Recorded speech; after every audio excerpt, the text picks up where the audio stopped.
Welcome back. This is going to be part one of building the dream. I'm going to start with the rainwater system.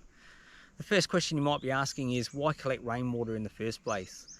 Now, it's fairly simple for us, is that we're in a semi-rural area and there's simply no mains water here, so we're completely reliant on our own water source. We do have a dam and a bore, but we use that for gardening. Rainwater is used exclusively in the house for everything from laundry, washing, cooking, as well as drinking. The system I'll be building will be completely potable. For us in South Australia, we get meaningful rainfall from about May to September, and over the summer we can go 5 or 6 months with literally no water. So once I calculated our water usage, I've gone for a 185,000 litre tank, which is about 50,000 gallons. Now that might seem like a lot of water, but when that's your only water source, it's about right for a family of 4. On average, each person uses about 200 litres per day, and if you think about that, it's 800 litres per day for a family of 4. You're using nearly 300,000 litres during the whole year. Now, you need to calculate it for your area, and the things you need to consider is how big is your roof space or your collection, how often does it rain, is it like South Australia where you get rainfall for a few months of the year and then you get half a year with literally no rain. So once you do those calculations, you can decide how much you're going to store. Now, the thing I like about rainwater collection is completely scalable. So if you just want to collect from a few drums from your gutter and water your gardens, that's a good starting point, and you can simply add more and more as you go along. Or you can build a system like we're building, which is going to be our sole water supply and be completely potable. Now, I'll take you through a few stats that may surprise you. Here's a chart showing average annual rainfall by country, and you can see Colombia over 3 meters in a year. It's unbelievable. And this is in order from highest to lowest. So as you go down, you can quickly see here, at this point we're about 1 meter per year, and I saw New Zealand flash past there at about 1.7 meters a year. My friends in the US, 715 mil is not that much, just over 2 feet in a year on average. And then here we are in Australia, 534 millimeters on average per year, which is less than 2 feet. Now, funnily enough, Australia is the driest populated continent on Earth, and us Aussies like to consume a lot of water as well. So collecting rainwater is really important. Here's some stats. The Australian governing bodies really promote the use of rainwater tanks. New houses, it's compulsory to have a rainwater tank, and you can see there around 10% of Australians use rainwater as their main drinking source. And non-capital cities are actually higher because there's no mains water in those areas. Now, choosing a tank type is important. I went with a metal tank because we're in a bushfire zone, and you can see what happens to plastic tanks. I've chosen heritage tanks, and the first stage is I need to prepare the land.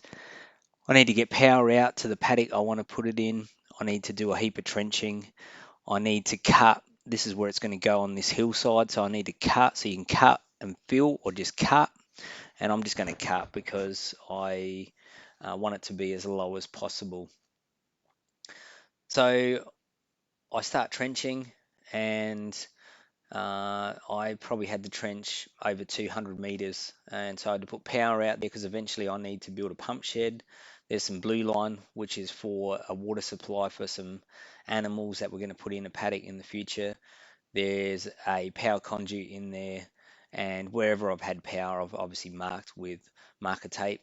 And here I'm just starting to excavate the hillside. So that was a heap of work, and you can see the dirt piling up where I'm starting to excavate one side. It was down just over 1 meter. Then on my excavator, I bought an auger kit, and this is a lifesaver. So I can drill really deep holes with this. This is for a retaining wall that I'm putting around one side. Retaining wall's about 1 meter high. I went a bit deeper with the beam, so 1.2 to 1.4 meters deep. And around the bottom, I've put an ag pipe, which is a drainage pipe, some geofabric, and a heap of gravel. So here's one of the retaining wall holes. You can just see how deep it is. So there's the gravel. I actually loaded that with gravel all the way to the top just to be 100% sure I was going to have really good drainage. And there's a dam pretty close to this tank position. So the overflow and the runoff from that wall, I've just piped directly to the dam. Now the base needs to be flat, obviously. There needs to be about 4 inches of compacted road base, which is what I've done first. And you can see it here, it's fairly well compacted down. And then once that was all compacted, then you need a further 2 inches of crusher dust or sand. Now, I chose crusher dust. Um, no real reason, I just prefer that. I like the way it compacts down.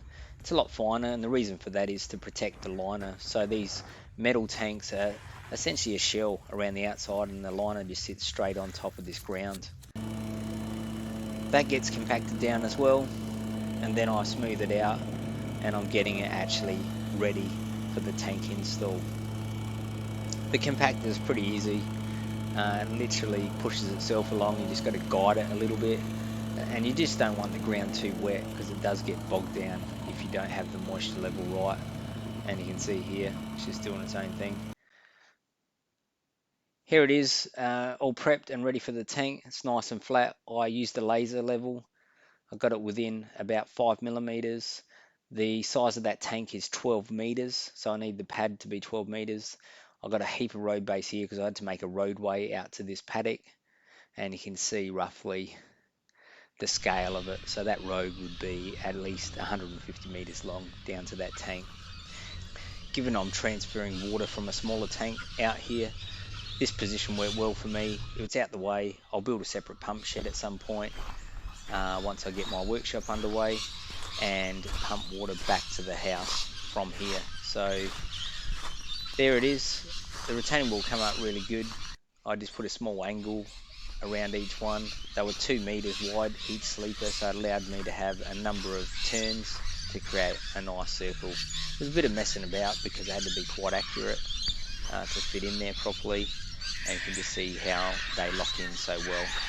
Plenty of gravel, good drainage, and this is now ready to finally put this tank on. See you in the next video.